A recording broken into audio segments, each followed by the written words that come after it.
भव्या और साक्षी पार्टनर हैं जिनका पुराना रेशियो है 3:2 और उनकी बैलेंस शीट जो है वो 31 मार्च 2018 को बच्चों को इस तरह से दे रखी है आपको। इनकी लायबिलिटी साइड में है creditors, general reserve, investment fluctuation fund, Bhavya की कैपिटल और साथ साथ साक्षी की कैपिटल। ठीक है बच्चों, सबको मिला के टोटल है 1,47,500। एसेट साइड में फर्नीचर है आपका 16,000, लैंड एंड बिल्डिंग है 56,000, इन्वेस्टमेंट है 30,000, ट्रेड रिसीवेबल है 18,500 और कैश इन हैंड है 26,700।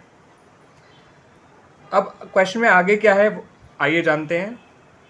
पार्टनर्स ने कहा कि विद इफेक्ट फ्रॉम 1 अप्रैल 2018 वो लोग आपस में प्रॉफिट शेयर करेंगे इक्वली। पहले उनका रेशियो था 3:2, अब वो लोग प्रॉफिट शेयर क्या करेंगे आपस में इन द रेशियो 1:1। इन्वेस्टमेंट की जो वैल्यू है अब वो है ₹20,000 और वो वैल्यू पहले थी 30,000। इसका मतलब इन्वेस्टमेंट में 10,000 का फॉल आ रहा है और ये फॉल आराम से इन्वेस्टमेंट फ्लक्चुएशन फंड से कवर हो जाएगा, बिकॉज इन्वेस्टमेंट फ्लक्चुएशन फंड है बच्चों 20,000। सही है बच्चों। उसके अलावा आपसे कहा गया है कि फर्म की गुडविल जो है वो वैल्यू करी गई है ₹24,000 और साथ साथ ये भी कहा है कि जनरल रिजर्व को डिस्ट्रीब्यूट नहीं करना है आपको, यानी उसके लिए भी एडजस्टमेंट एंट्री पास करनी होगी जस्ट लाइक गुडविल, मगर दो अलग एंट्रीज पास करिएगा। गुडविल के लिए एडजस्टमेंट एंट्री अलग और जनरल रिजर्व के लिए एडजस्टमेंट एंट्री अलग, लेकिन एंट्री बनेंगी दोनों एक तरीके से ही। तो एंट्रीज ही आपसे मांगी गई हैं बच्चों, एंट्रीज बनाएंगे भी हम लोग, लेकिन पहले पार्टनर्स का गेन और सेक्रीफाइस निकाल लेते हैं भव्या और साक्षी का, क्योंकि दो एंट्रीज के लिए तो आपको दो चीज़ों का ट्रीटमेंट करने के लिए तो एडजस्टमेंट एंट्री ही बनानी है। ठीक है बच्चों, तो आइए देखते हैं कौन गेन कर रहा है कौन सेक्रीफाइस।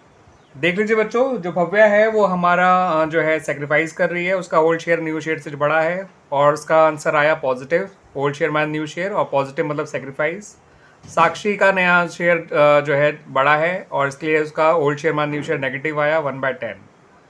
ठीक है बच्चों, तो याद रखिएगा भव्या और साक्षी दोनों ही 1/10 का सेक्रीफाइस और गेन कर रही हैं। भव्या सेक्रीफाइस कर रही है और साक्षी गेन कर रही है, मगर क्योंकि हमें इन्वेस्टमेंट फ्लक्चुएशन फंड का ट्रीटमेंट तो ओल्ड रेशियो में ही करना है पार्टनर्स के, तो इन्वेस्टमेंट फ्लक्चुएशन फंड की पूरी वैल्यू 20,000 यहाँ लिखिए, इन्वेस्टमेंट जितना फॉल आ रहा है वो 10,000 यहाँ लिखिए और बचा हुआ 10,000 ओल्ड रेशियो में बांट दीजिए, जो कि 3:2 है, तो 6,000 और 4,000 हो जाएगा बच्चों।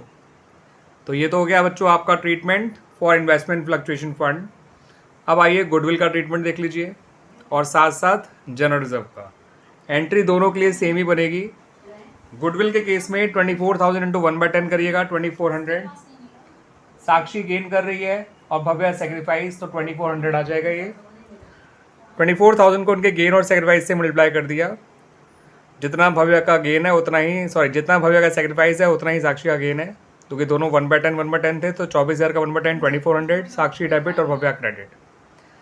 जनरल रिजर्व के लिए 23,400 का 1/10 निकाला। ठीक है, जनरल रिजर्व कितना था आपका 23,400, उसका 1/10 2340, तो 2340 से साक्षी डेबिट हो जाएगी और भव्या क्रेडिट हो जाएगी बच्चों। ठीक है, ठीक है बच्चों, तो इस तरह से हमारा ये पर्टिकुलर क्वेश्चन भी कंप्लीट हो गया। ठीक है बच्चों, तो this was question number 20, not 20, this was question number 24 of the book T S. Agarwal, chapter number 3, change in profit sharing ratio among the existing partners. ठीक है बच्चों, और एडिशन जो मेरे पास बुक का है वो है 2023।